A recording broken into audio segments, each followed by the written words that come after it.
કેવું સુંદર ઘર બન્યું છે.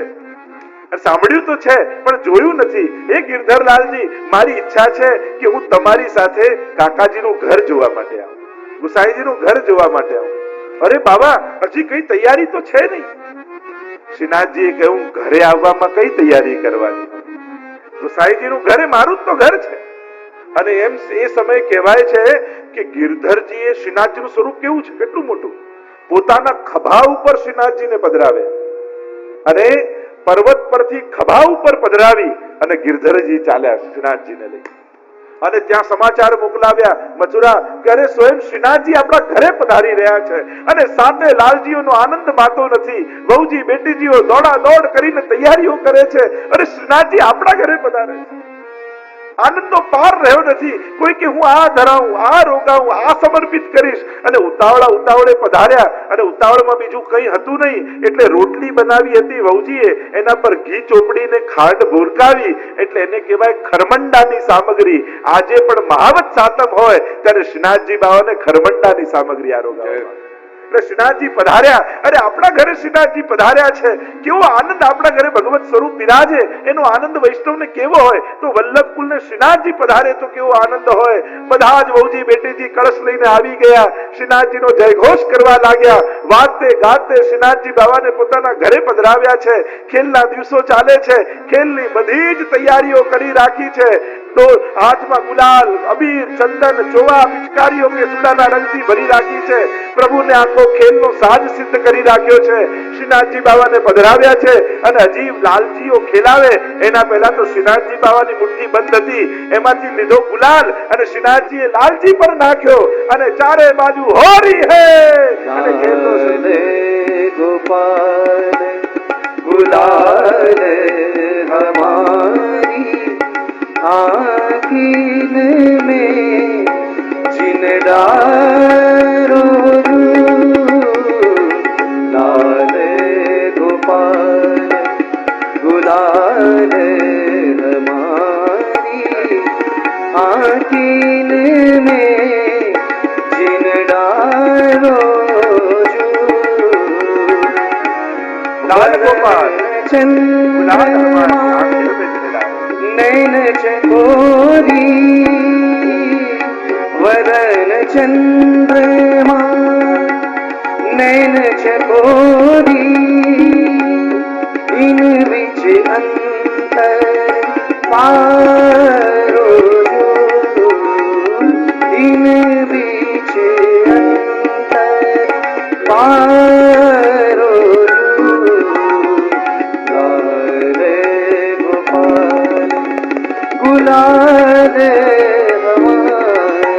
શ્રીનાથજી બાબા હોરી ખેલ ખેલી રહ્યા છે. સાથે લાલજી, બહુજી, બેટીજી સાથે ધન્યતા અનુભવ કરી રહ્યા છે.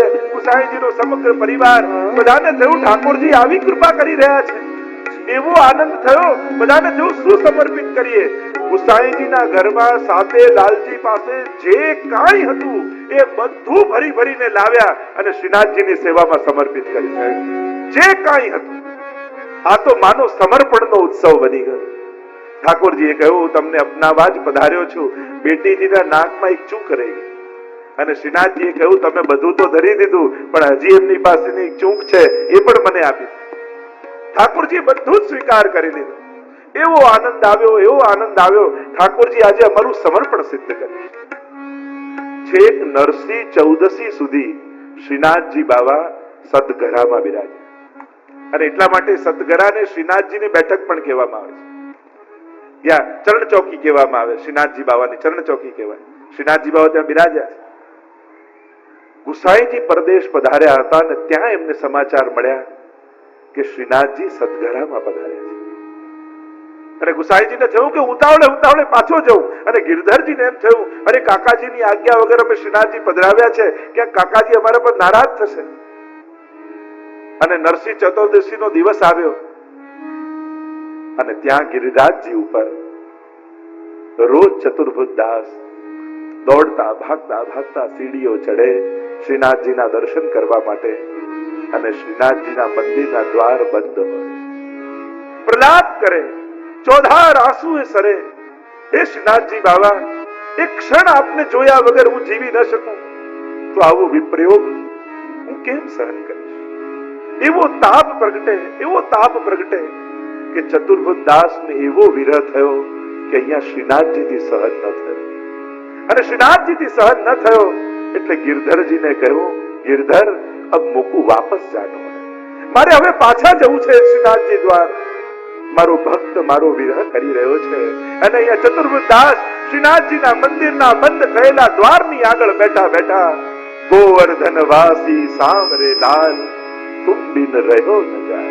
श्री गोवर्धन वासी सांवरे लाल तुम बिन रहो न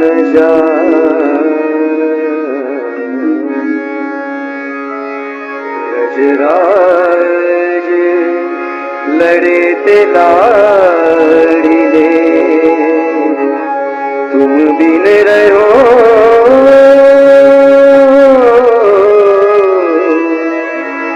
न जा.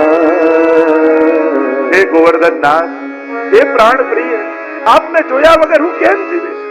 આ આંખોને આપને જોવાની આદત પડી છે. જેમ એક માછલીને જલથી બહાર કાઢો એ જલ વગર તડપે, એમ અમારા નેત્ર રૂપી મત્સ્ય એ તો આપના રસ સાગરમાં ડૂબનારા છે, એના સહારે જીવનારા છે. અમે કેમ જીવીશું પ્રભુ? પાછા પધારો. दर्शन को नैनात पेलार वचन सुनने को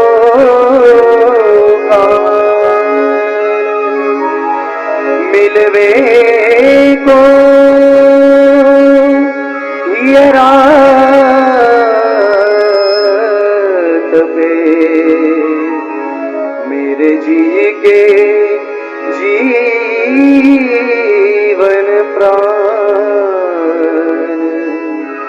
ब्रजराज लड़े ते लाड़ी ले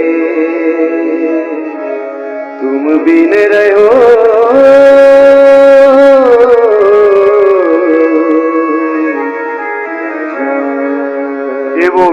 એવો વિરહ ગાયો ચતુર્ભુજ દાસે.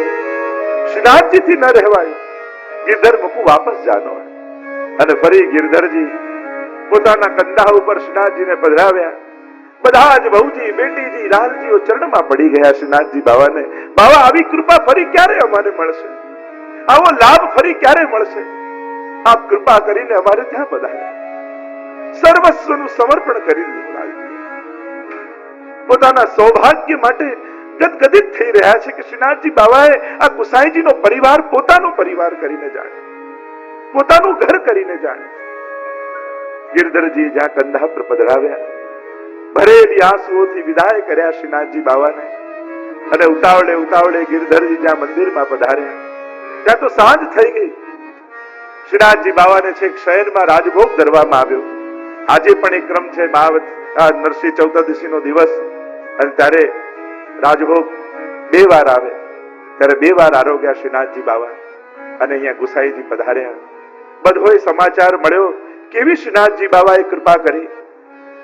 ગુસાઈજીના નેત્રો ભરાઈ આવ્યા. અરે, આપણા ઉપર શ્રીનાથજી બાવાની કેવી કૃપા છે આ વલ્લભ પરિવાર પર. શ્રીનાથજી બાવાએ પોતાનું ઘર જાણી, પોતાના બાળકો જાણીને કૃપા કરી. એવું આ દિવ્ય સ્થાન, આ સતગરાનું સ્થાન છે.